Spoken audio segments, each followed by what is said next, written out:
Hello there. Here I have Oracle level 99, Bonestorm Spell Totems. I played this build for the most part of 0.4 expansion, and I did clear all content including Simulacrum and Snake Temple.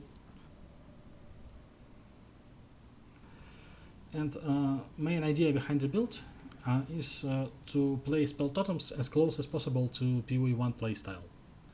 And all we need to achieve this is to bypass charge requirement for Spell Totem. And the most straightforward way to achieve it is to use Walls Protector, which gives us power charges on crit. And because of new ascendancy with inevitable crit strikes, we always crit. So what's left is to hit a lot. And to hit a lot, I use Entangle with Thunderstorm. I tried different skills, combinations, nothing comes close.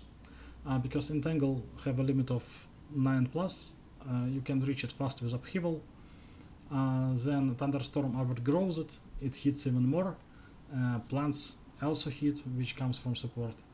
Thunderstorm hits by itself because of shock from the range. It triggers extra spell, so dozens of hits per second from just 2 spells that you don't really need to cast all the time because they both durational. And for Spell Totems we only need 12 charges, because we have a limit of 3 on the spell itself and +1 from Ascendancy. So we cover those 12 charges very fast, and we have extreme excess of power charges, which is why I choose Bonestorm, because it consumes power charges to explode.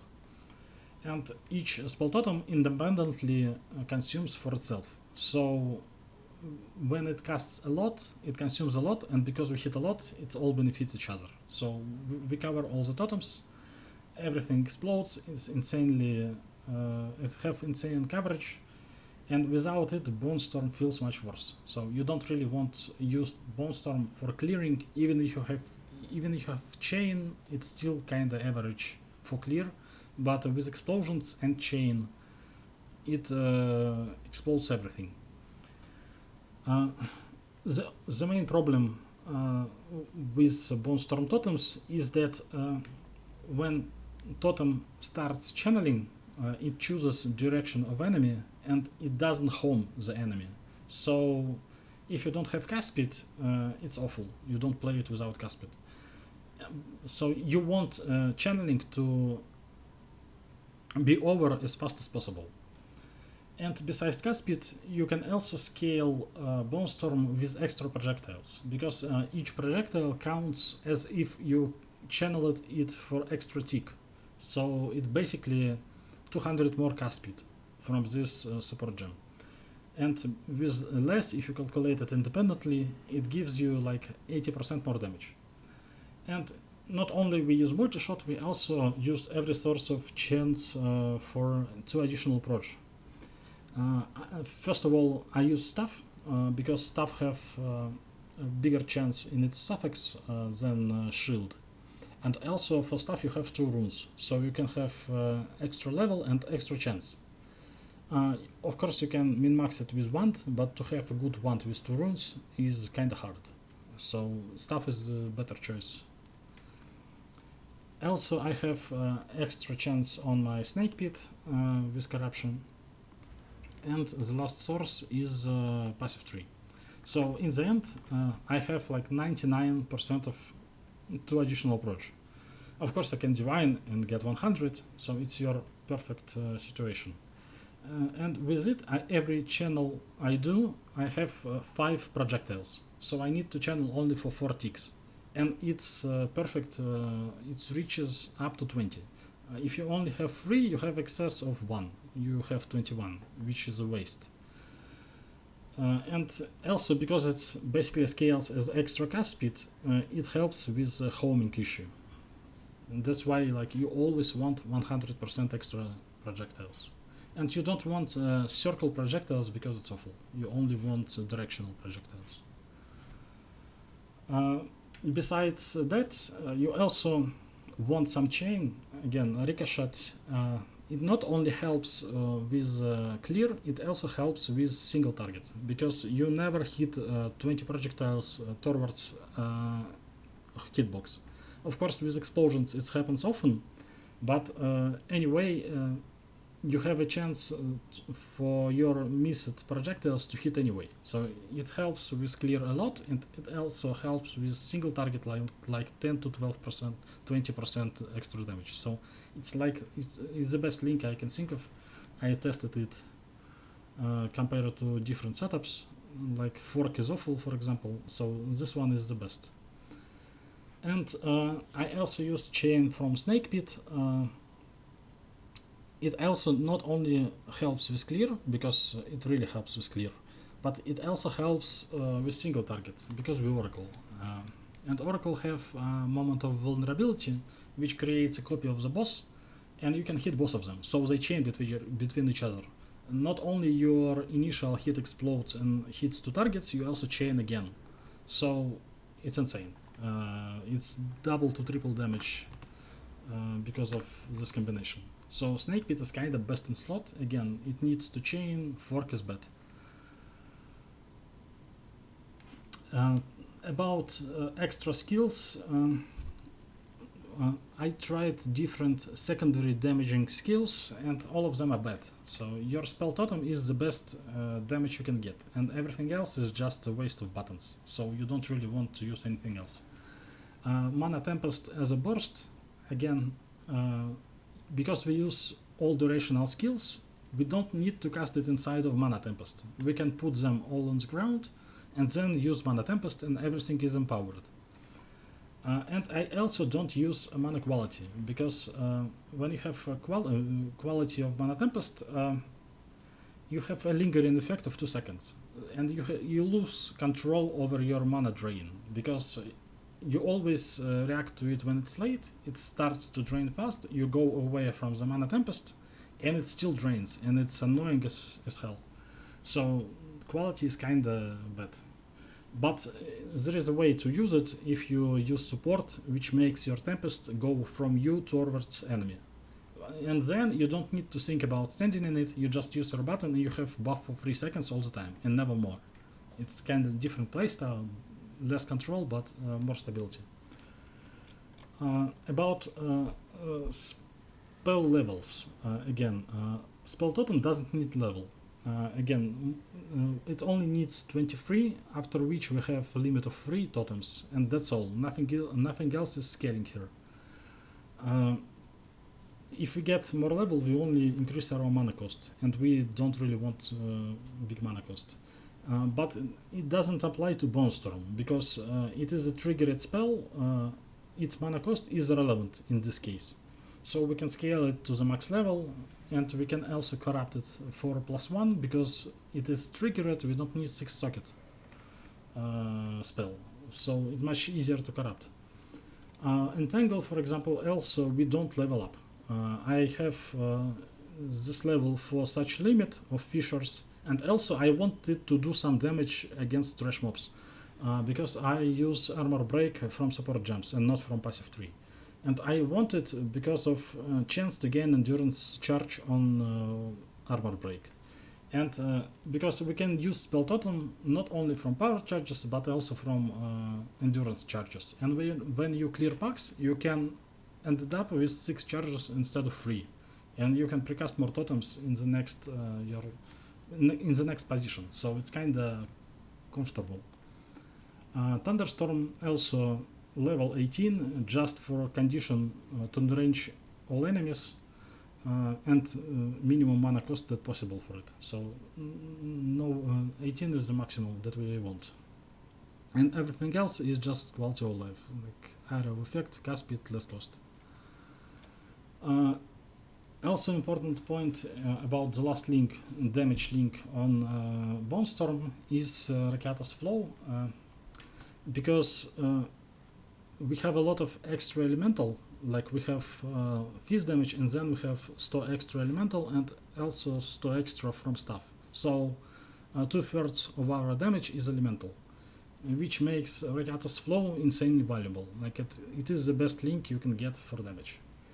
And because of Rakata's Flow, we don't need any offensive course. And our spirit is also doesn't have requirements for anything, so we can use it how we want. And again, what's left is defenses, like I use temporal chains and convalescence. So it's for defenses. Again, conclusion is that spirit is actually free, so in the 0.5 it is possible to go Ancestral Bond and scale spirit, and you don't really lose much. So you have less defenses, but you have a lot of different benefits from new patch. About passives. First of all, Ascendancy. Again, we spent 4 points on Inevitable Crit.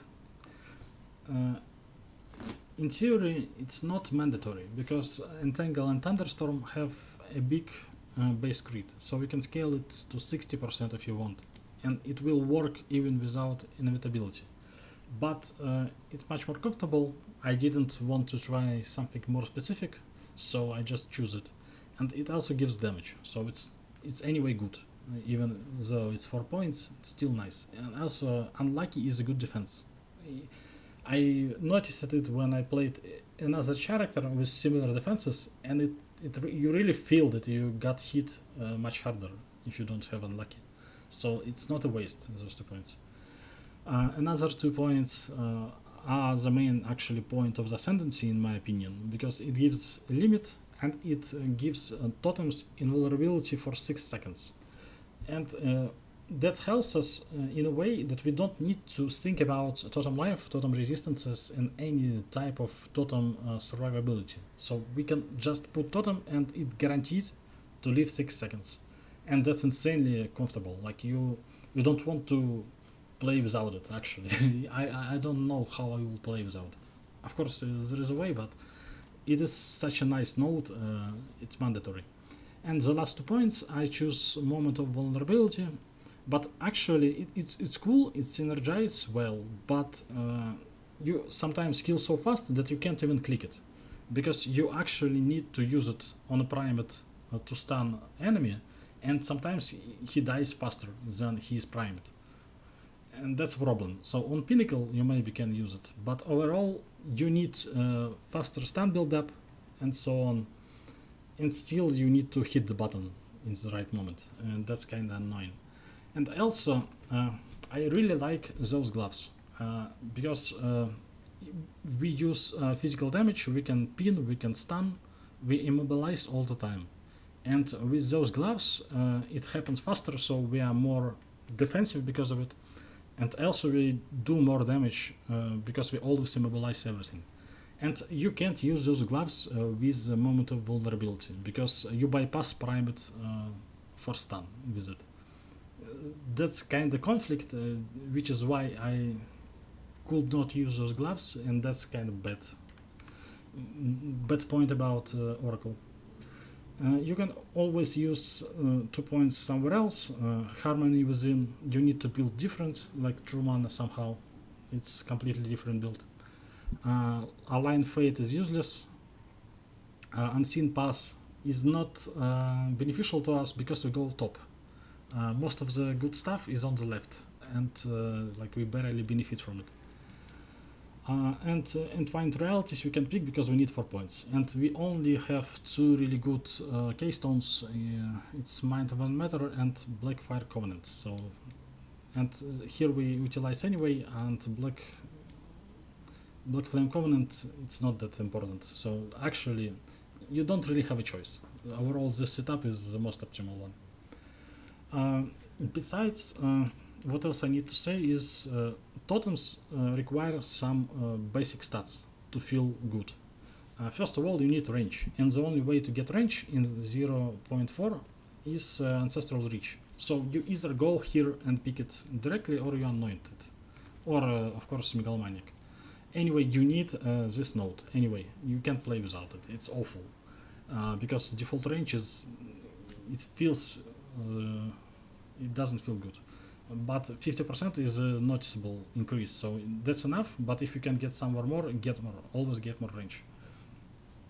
Placement speed is also important because in 0.4 you could not move when you place totem, and the longer your speed, the more you stay in the place, and the more delayed your damage. So it's actually like you have to use, because of it, Origin Totems, which gives you 100 increased placement speed, which is the biggest source of this stat. And also 20% is good, like you want even more. Those two stats, always get them if you can. But I can't really go here, it's inefficient, so I only anoint one. Maybe you can anoint two, something similar, but this one is optimal.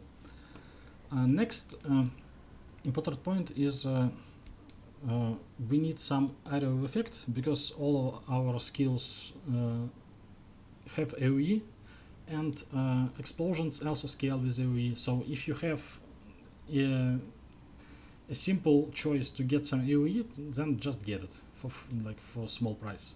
Here it also gives immobilization buildup, which helps us with ascendancy. So it's actually a nice node. And sometimes I get it here with Arcane Search, and I get it here because it's a big value. So, but I don't scale it higher than this. Like some simple, cost-effective choices. And also I have Arcane Search all the time because I have 5% on crit, and I crit all the time, every time. So uptime is 100%. So you can get everything related to Arcane Search. And besides that, you just need to scale simple things like spell damage, crit chance. Cast speed is really important. You want maximum cast speed. That's why I pick everything that I can. And obviously Energy Shield and everything related like to Energy Shield that you can get. Because our main defense is Energy Shield. You can go armor because you are on the left and you have Walls Protector. But to scale armor, you need to sacrifice some damage, and you need to focus more on the left, and maybe even take Unseen Pass. So it's it's very different build, but it's much more defensive. Armor really feels when you clear. But I go with 0 armor basically, so I don't care about it. And the last point is weapon swap. I only use it for one cluster because I use Totem in my first main set, and the second set uses shock, and I don't use different weapons. I use the same weapon for 2 sets, and I only make my spells more specific for some cases, like this one for the second set and this one for the first. That's all. You can actually optimize something in a better way, but not much. I think maybe in 0.5 there are options for better weapons. But I didn't see them yet. About sockets, that's a big part. Here we have a good combo of from nothing that allows us to pick passives around Mind over Matter without connecting them. So we have a lot of value from it. We pick a lot. And also we have a Time Lost Jewel for crit damage bonus. It gives me like 100 crit damage, and also shock magnitude. So this one Jewel is insane amount of damage, because I pick like 6 notables or 6 around this place, and they all, like, you want to pick them, even they themselves give nothing, you still pick those notes because of Time Lost. And also one point, like here I have curse effect reduction 30%, and I also use a rune for body armor, which also gives 50% reduction. And they together basically nullifies any curse that applies to you. And I don't know how to play without it. It's like so good that you really even want to sacrifice iron runes on a good armor sometimes, I feel like. So think about it if you have opportunity to pick it. And that's basically all. Here I have obviously a Prism of Belief. I don't know why this item exists still in the game, nothing is better. And the last one is Megalomaniac. Here I use it for utilities. First I have Pin, because Pin is insanely good. If you can get it, because I use physical damage, I get it. It's good defense. And the second one is Electrifying Gaze. A lot of damage and Daze. And Daze helps with Prime to Stun build up, so it helps Ascendancy. So I didn't find anything better. Jewels are pretty simple, but they affect build a lot. About items. First, the weapon. Here you always need to preserve your Abyss modifier for the last step. So when you have everything filled, you need one empty suffix, and you can use Omen for this specific mod, so you can get it guaranteed. So always leave it as the last step and craft 5 mods before that. And about 5 mods, plus level of all spell skills, of course, it is important. With Essence you can force it. Increase crit chance is the second most important. For prefixes, spell damage is the first you need. And then you don't really want physical spell damage, because Mana Tempest and other prefixes we can get a lot of extra elemental. So we don't really benefit in full from this spell damage.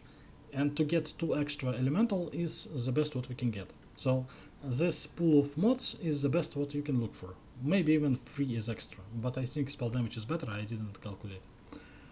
And you want chiming stuff, because you spent a lot of mana and you can charge it, so it's actually increase of damage.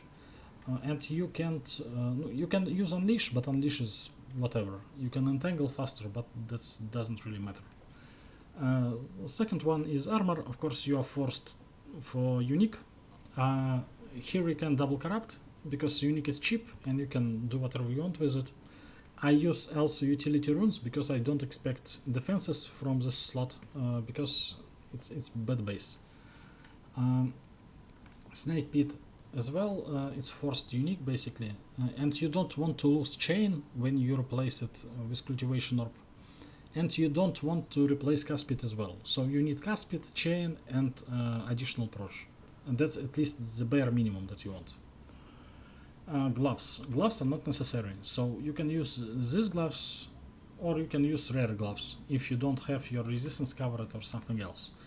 Those gloves allow me to fix my mana, because otherwise I need to pick 3 passives here and maybe even pick some mana consumption, charge consumption, which recovers mana, and that's a lot of passives. I don't really want to spend it, so instead I use those gloves.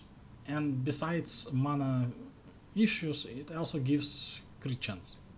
And the last point, you can get free runes on a unique item. You can't really have a good rare with free runes. It's barely possible, but with unique you can force it. And the runes on the gloves are really good, so you can have Arcane Search, which also helps with mana, shock effect, cast speed, everything is good. You want 3 if you can. Amulet. Amulet is, it's not that bad, because we don't really need spirit, but of course if you go Ancestral Bond, you're gonna spend a lot of currency on your amulet. So at least you need 3 of all spell skills. Then you need crit bonus damage, and then you need life or energy shield or something. And if you can, put there something else. So like this amulet is 90% what you want. Maybe you can get better base, for example. But again, that's the most pricey part of the build. Then ring. From ring you only need resistances, cast speed and life. mana if you can afford. The same goes for belt. If you can get mana, and heavy belt is the best in slot. And boots, just for start buying, you just need resistances, stats, mana. No, not mana. You don't need mana here. You need here life and energy shield. And the last one is helmet. Again, I could have vertex with place for all spells, but I have a lot of damage. I don't really need even more damage, and because of passive for helmet, the bigger you have energy shield on your helmet, the more it multiplies and gets your bigger defenses. So with this one I have like 2000 energy shield. I don't want to lose it, no way. So I use rare and with good stats, and if you can get better suffixes, so crit chance for example is the best, and so on. And that's kinda good helmet. If you can get it, it's like one of the most important items.